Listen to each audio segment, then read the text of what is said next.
Ce programme vous est offert par Orange.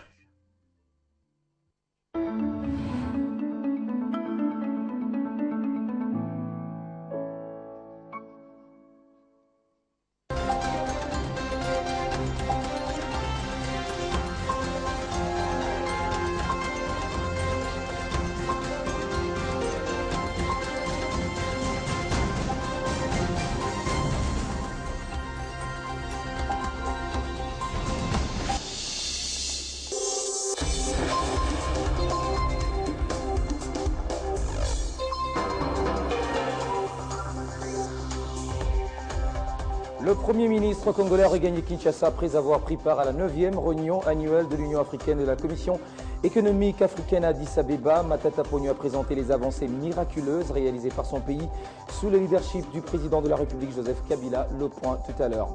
Le gouvernement congolais entend relancer avec les partenaires les activités de la cimenterie nationale en arrêt en fonctionnement depuis 2010. Le vice-premier ministre et ministre du Travail l'a fait savoir ce lundi au directeur général de la SINAT. Et puis une journée d'information et de sensibilisation sur les statuts de gorilles et chimpanzés de l'Est de la République démocratique du Congo a été organisée à Kinshasa. L'objectif est de développer une feuille de route pour assurer la protection des gorilles et mettre en place une unité de suivi des mesures adoptées. Nouvelles éditions du journal, bienvenue à tous et merci d'être avec nous sur Télé 50.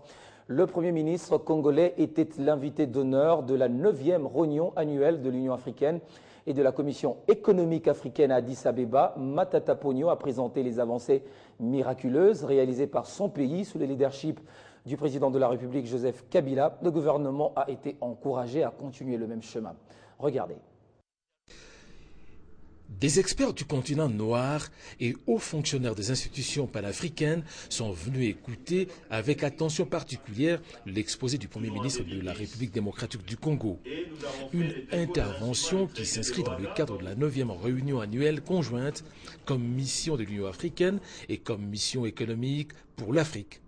Matata Ponyo Mapon a mis un accent particulier sur le success story de la République démocratique du Congo en termes de gestion macroéconomique et cela sous le leadership du président de la République Joseph Kabila Kabange. Pour la première fois, sous le leadership du président Kabila, l'éducation constitue une véritable priorité. Les 4% des ressources du budget, nous sommes montés à 16% des ressources. En termes d'exemple, nous avons mobilisé au niveau de l'école primaire 3 millions d'élèves qui n'allaient pas à l'école et qui vont à l'école. Le ministre de l'économie, Bahati Lukwebo, son collègue du plan, le vice-ministre de la coopération et celui des finances ont activement participé à ces moments de partage des secrets du miracle congolais à Addis Abeba. Des réactions des participants sont édifiantes. En tant que professionnel, mais aussi en tant qu'ancien ministre, très impressionné vraiment par les résultats qu'a pu obtenir le gouvernement congolais. Et ce qu'a dit le Premier ministre, c'est la première fois en tant que professionnel que j'entends vraiment une histoire de succès aussi parfaite sur le plan de la stabilisation. Donc je souhaite vraiment tous mes voeux de bon courage et de continuation. Mais on est tout à fait impressionné par le succès éclatant qui a été réalisé en si peu de temps par la République démocratique du Congo. Non seulement en stabilisant la situation macroéconomique, mais en réalisant des progrès importants en matière de lutte contre la pauvreté, en matière de développement des infrastructures, en matière de mobilisation de ressources intérieures. L'occasion pour le lecteur africain de faire dédicacer le dernier ouvrage du Premier ministre pour l'émergence de la République démocratique du Congo. Rencontre ce lundi à l'hôtel du gouvernement entre le ministre de Relations avec le Parlement et les points focaux des entreprises publiques, des établissements publics et services publics. L'objectif était d'échanger sur les procédures de contrôle parlementaire. C'est dans cet immeuble dit intelligent que le ministère, qui joue le rôle d'interface entre le pouvoir exécutif et le pouvoir législatif, a choisi pour échanger avec les différents points focaux.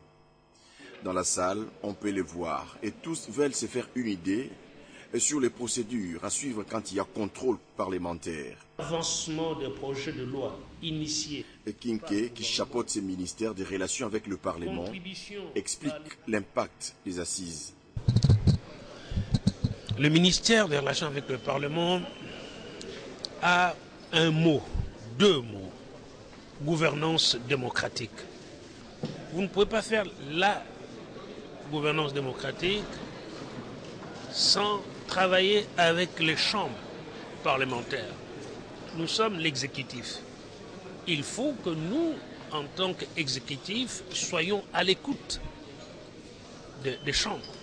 Mais pourquoi les entreprises publiques, les établissements publics, les services publics, un confrère s'interroge et les ministres argumentent. Un directeur peut être interpellé directement par le Parlement pour se justifier sur sa gestion. Les priorités, ce sont des priorités d'ordre social, l'eau, l'électricité, les travaux publics, la santé. Et tout ça, c'est géré par des entreprises publiques, des services ou des établissements publics. Faciliter les relations entre les membres du gouvernement, les députés et les sénateurs, s'informer de l'état d'avancement des projets de loi initiés par les membres du gouvernement, sont là quelques prérogatives octroyées au ministère en vue de répondre aux exigences démocratiques liées surtout à la stabilisation des institutions et à l'établissement de l'état des droits qui constituent des facteurs importants pour un développement durable. Le gouvernement congolais multiplie des contacts avec des partenaires capables de booster les activités de la cimenterie nationale en arrêt de fonctionnement depuis 2010. Le vice-premier ministre et ministre du Travail, Willy Makiashi, l'a fait savoir ce lundi au directeur général de la SINAT. Sachez que le gouvernement congolais, qui détient 97% des parts sociales, propose de céder 58% au nouveau partenaire qui en deviendra majoritaire. Alors nous avons voulu exprimer de vive voix à son Excellence la situation qui prévaut pour les travailleurs qui sont sans salaire pendant plusieurs mois. Ça fait plus de 80 mois, ils n'ont pas de salaire. Alors nous avons voulu faire parvenir cette situation à son Excellence qui s'occupe du social.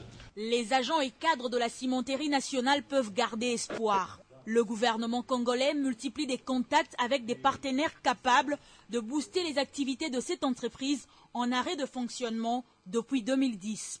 Le vice-premier ministre, ministre de l'Emploi, Travail et Prévoyance sociale, Willy Makiashi, l'a affirmé ce lundi au directeur général de la SINAT. Le vice-premier ministre nous a entendus attentivement. Il compatit avec nous. Il a dit que nous puissions pousser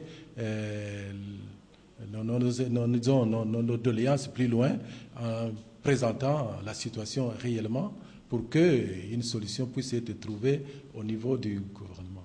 C'est en 1974 que la cimenterie nationale avait lancé sa première production. Cette entreprise produisait 1000 tonnes de ciment par jour. Outre la SINAT en arrêt de fonctionnement, 2 autres cimenteries sont opérationnelles en RDC, dont la cimenterie de Lukala au Congo central et Ciment Lac à Kalemi. Le ministère de l'Industrie intensifie sa politique d'encouragement et de promotion de l'industrie locale. C'est le but de cette visite d'inspection du ministre Germain Kambinga effectuée récemment dans la province du Congo central. Occasion pour l'initiateur de la campagne Made in Congo de visiter la cimenterie de Lukala avant de se rendre avec toute sa délégation au poste frontalier de Lufu. Mesures de sécurité obligent. Le ministre Germain Kambinga et sa délégation reçoivent de règles de conduite à observer dans les installations avant d'entamer la visite. Toutes les précautions prises, place à l'inspection. Tout commence par la carrière. Ici se fait l'extraction du calcaire, matière principale dans la fabrication du ciment. Après avoir passé en revue toutes les étapes, tous les compartiments de la fabrication du ciment, Monsieur le ministre, qu'en pensez-vous? Il est important pour nous de venir sur place, nous enquérir de la situation, de voir dans quelle mesure, ensuite, à travers le rapport que nous allons adresser à la haute hiérarchie, nous pourrions, de manière active, faire en sorte que cette industrie-ci, qui est une industrie made in Congo, fierté de notre pays, pourrait être soutenue. Faire en sorte surtout que les fours de la CIM ne s'arrêtent pas comme les fours de la CIMAT. Recevoir de la visite du ministre est un fait inhabituel, d'où la fierté de l'équipe dirigeante. Nous venons de faire un tour de l'usine pour lui montrer d'abord les réserves excellentes de matières premières que possède cette région pour la production de ciment de très haute qualité. Ensuite, nous avons visité les installations actuellement en opération. La visite bouclée, il faut immortaliser le passage avant de foncer vers le poste frontalier de Loufou, où les ministres a fustigé la concurrence déloyale qui règne dans la vente du ciment importé de l'Angola. Malgré les efforts du gouvernement de la RDC et l'Institut congolais pour la conservation de la nature, l'extinction des quelques espèces spectaculaires ne cesse de s'aggraver dans les aires protégées du pays. Parmi les grands mammifères menacés se comptent notamment l'okapi, le bonobo, le gorille de Grauer. Mais comment faire pour remédier à cette situation? C'est le but de cet atelier organisé ce lundi 4 avril par le ministère de l'Environnement, Conservation de la Nature et Développement durable en collaboration avec la Wildlife Conservation Society. Nous y reviendrons. Un mot à présent sur les activités de l'Union nationale de fédéralistes du Congo. On va parler de la présentation de 2 nouveaux vice-gouverneurs de l'UNAFEC aux cadres et militants du parti. C'était après une séance de travail du comité directeur tenu au siège du parti à Kinshasa, dirigé par le président de ce parti, Marcel Ilunga. Regardez.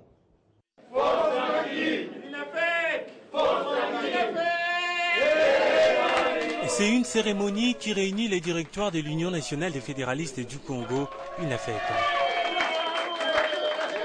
Il s'agit pour le président du parti, Marcel Ilunga Léou, de présenter la nouvelle stratégie de fonctionnement et rappeler à l'ordre et ses troupes.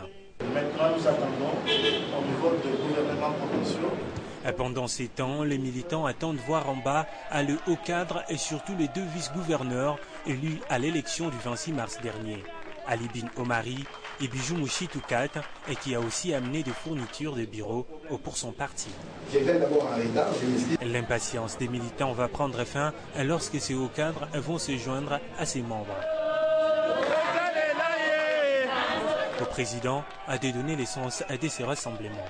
Il nous revient à remercier sincèrement le chef de l'État qui a tout fait pour que nous puissions voir nos 2 candidats se retrouver sur la liste de la majorité présidentielle. C'est ainsi que nous voulons bien les fêter ensemble avec tous les membres et les féliciter pour leur élection.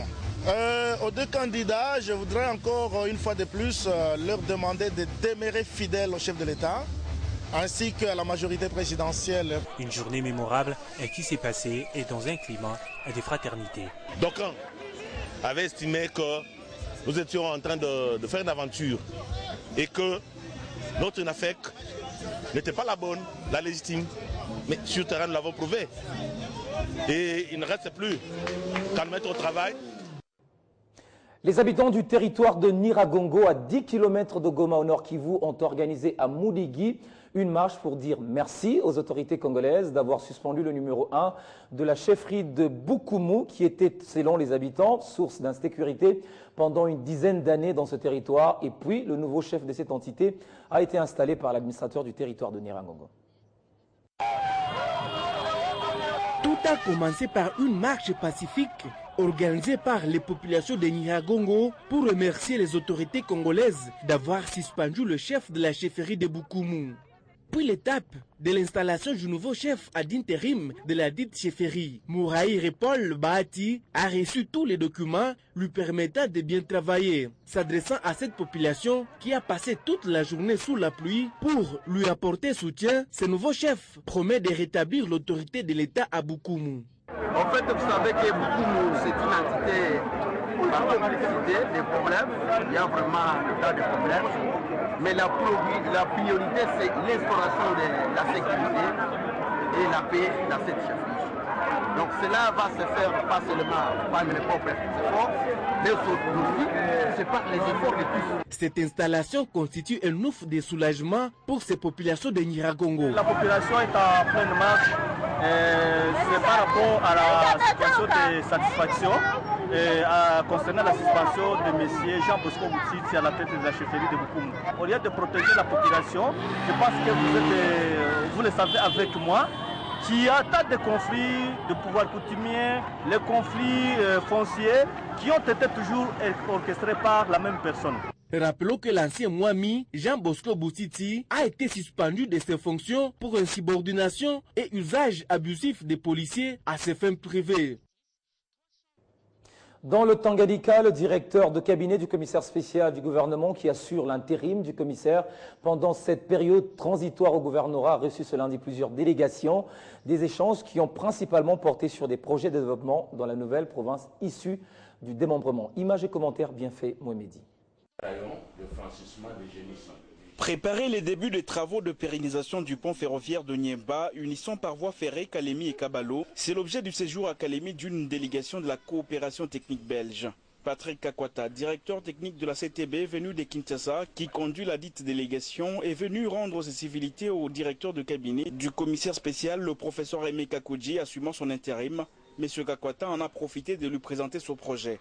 Détruit en 2004 et reconstruit en 2007 par la CTB en collaboration avec la SNCC sous financement du Royaume de Belgique, ce pont accuse à ce jour plusieurs failles dues surtout au débordement de la rivière Niemba. Ces travaux devraient démarrer d'ici le 20 avril pour 6 mois, en croit l'hôte du directeur des cabinets. Par ailleurs, le professeur Aimé Kakouji a reçu la délégation du nouveau comité de gestion de l'université de Kalemi, UNICAL, qui est venu faire part à l'intérimaire du commissaire spécial de quelques difficultés ayant trait à leur installation. Et puis dans un bref délai, le gouvernement congolais appuyé de l'Association pour la santé familiale ASEF procédera à la distribution des moustiquaires imprégnés d'insecticides à tous les ménages du Tanganyika afin de lutter contre la malaria. Le coordonnateur provincial de cette ONG est venu remettre cette campagne de distribution au directeur de cabinet, Prof. Aimé Kakouji, ce lundi 4 avril.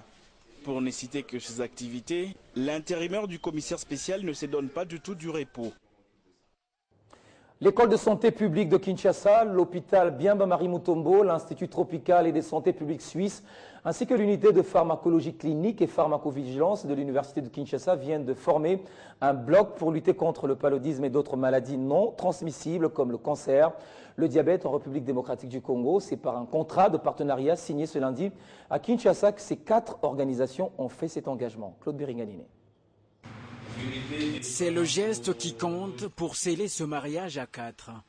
En vue de mener un front commun contre notamment l'une des principales causes de mortalité en République démocratique du Congo, le paludisme. Un contrat inédit principalement orienté vers la recherche, mais avec l'entrée des nouveaux partenaires, il pourra s'élargir dans bien d'autres domaines. On aimerait lancer de nouveaux projets et dans les projets former aussi des personnels, de promouvoir les jeunes chercheurs. Cette alliance, en étant ensemble, ces recherches, nous permet d'avoir les données, nous permet d'avoir toute la matière pour arriver à décrire des grandes stratégies pour le contrôle des maladies. L'école de santé publique de Kinshasa, l'hôpital Biamba Marie Mutombo, l'Institut tropical suisse et de santé publique suisse, l'unité de pharmacologie clinique et de pharmacovigilance de l'Université de Kinshasa, un quadruplé capable de débloquer beaucoup de choses dans le domaine de santé publique. Et avec ce centre de recherche, il va s'adjoindre l'alliance de ces 3 partenaires, à savoir l'Institut tropical suisse et de santé publique, l'unité de pharmacologie clinique et de pharmacovigilance, ainsi que l'école de santé publique de Kinshasa, pour pouvoir intensifier les recherches cliniques et épidémiologiques. À 4, ils feront désormais un pour mener des actions à résultats rapides dans un secteur où les besoins sont plus grands que les moyens. La cérémonie de dédicace du temple de l'église 8e CEPAC, pierre angulaire de Bandal, aura vécu hier dimanche. Plusieurs fidèles, dont le procureur général de la République, Flori Kabangenumbi, et d'autres invités de marque, ont pris part à ces cultes. Autre invité, le représentant de l'église du Christ au Congo, le ministre de la fonction publique et celui des hydrocarbures étaient également de la partie. Le procureur général près, la Cour constitutionnelle et les magistrats et officiers supérieurs de la police. Dimanche 3 avril, il est 10 h à Kinshasa. Le décor est planté à la paroisse 8e communauté des églises de Pentecôte en Afrique centrale. Pierre angulaire aux fidèles et différents invités affluent déjà. Au premier rang, le procureur général de la République, Flori Kabangenumbi, pasteur responsable de cette église. Parmi les personnalités, Monseigneur Marini Bodo, représentant de l'église du Christ au Congo, qui coupe le ruban en signe d'ouverture des portes de l'église. C'est le sens même de cette cérémonie. Le peuple écoute la parole de Dieu. pour qu'il soit aussi ressuscité d'entre les morts. Et c'est comme ça que je suis en train de faire ça au nom de Dieu Père, Fils et Saint-Esprit. Viennent ensuite les chants avec différentes chorales dans les missionnaires, l'un des anciens chœurs de la paroisse. Dans ses rangs, un chantre peu ordinaire, Flori Kabanyenombi. Autre moment fort, la prédication sur la dédicace du temple par Jean-Moïse Maté-Somouké, le représentant légal de la 8e CEPAC. Le point d'orgue de la cérémonie, c'est la remise officielle des clés du temple à Flori Kabanyenombi, doublée de sa présentation comme berger de la paroisse Pierre Angulaire. Nous, en tant que religieux, nous souhaiterions que tout Congolais sache que c'est Dieu qui est le maître de la vie et que sans lui, nous ne pouvons rien. Signalant que plusieurs fidèles ont été consacrés comme des vrais disciples du Christ, tels que recommandés par les Saintes Écritures. C'était l'essentiel de l'actualité. Merci de l'avoir suivi. Je vous en rappelle les principaux titres.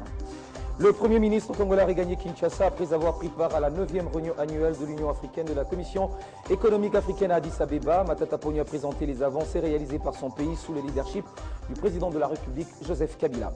Le gouvernement congolais entend relancer les activités de la cimenterie nationale en arrêt en fonctionnement depuis 2010.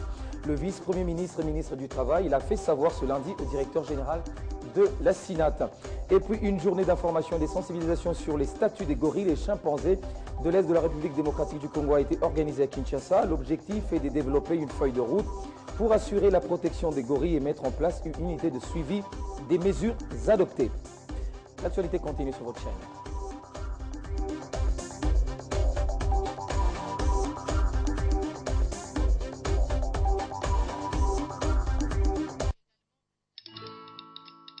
Dans la vie, nous avons tous des rêves, objectifs et aspirations. Vos projets d'avenir ainsi que ceux qui vous sont chers dépendent des choix que vous effectuez aujourd'hui. C'est pourquoi la Raobank a créé Renaissance, le nouveau compte d'épargne qui vous propose un meilleur taux rémunérateur à court et à moyen terme. Ainsi, vous pourrez suivre l'évolution des intérêts générés par votre épargne et assurer un avenir meilleur à vos projets les plus chers. Raobank is my bank.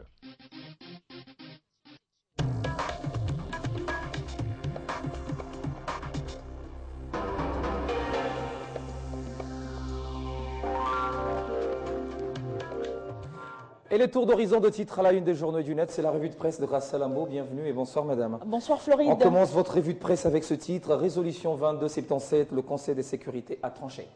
Du site 7sur7.net, nous apprenons que depuis le 30 mars, l'interprétation de cette résolution divise la classe politique. Floride, pour les opposants, les élections doivent impérativement avoir lieu en 2016, comme l'a déclaré le Conseil de sécurité des Nations Unies. Dans un autre article, 7sur7 étale que de son côté, le porte-parole de la majorité présidentielle, Alain-André Atundou, a minimisé sa portée en qualifiant cette résolution de simple recommandation. À notre avis, c'est dans la prospérité pour le secrétaire général du parti ACO, Pico Mwepu. Ce n'est pas la résolution du Conseil de sécurité qui organise les élections en RDC, c'est plutôt une prérogative de la CENI et les élections, c'est un compromis politique en RDC. On croit Pico Mwepu, depuis Mouzé, il y a toujours des résolutions de l'ONU, mais qui n'amènent pas des solutions. Et en plus, la RDC n'organise pas les élections pour l'ONU, mais pour les Congolais. Alors, on va prendre un deuxième titre, écrit « La prospérité politique macroéconomique, Matata Ponyo expose à Addis Abeba ». Le rédacteur de cet article rapporte que le Premier ministre congolais a pris part au forum annuel conjoint Union africaine, Commission économique pour l'Afrique à Addis Abeba. Et sur place, Matata Ponyo est intervenu dans un panel pour expliquer la recette congolaise, ses forces et ses faiblesses. Au cours de ce panel, il a été démontré que les pesanteurs le plus lourdes viennent de l'appareil de l'État lui-même et la transformation structurelle reste le plus grand défi de la RDC. Pour une croissance rapide, a-t-il rajouté, il est important que les pays concernés se dotent d'une industrie de transformation. Abordant le même sujet, Congo Nouveau titre à sa une à Addis Abeba, Matata a consulté pour les prouesses économiques de la RDC. Et justement, en rapport avec les prouesses, Matata a aussi planché sur la réussite macroéconomique de la RDC. La référence plus de noter dans ces colonnes que la planche à billets a aussi cessé de fonctionner.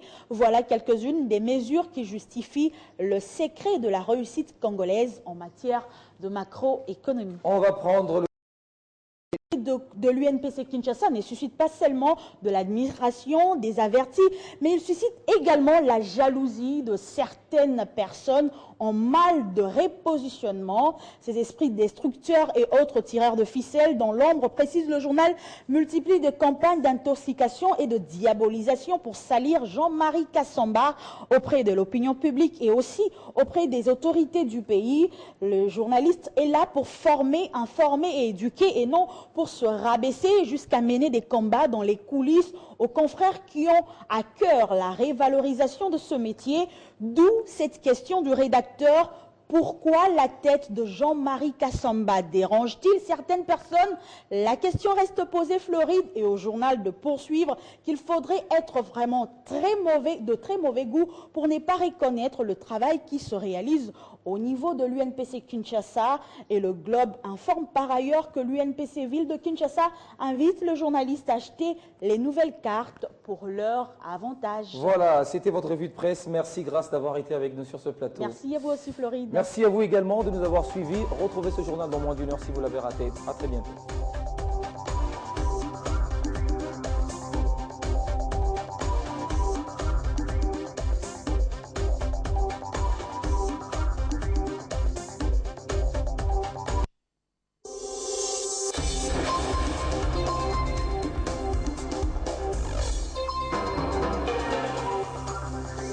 Ce programme vous a été offert par Orange.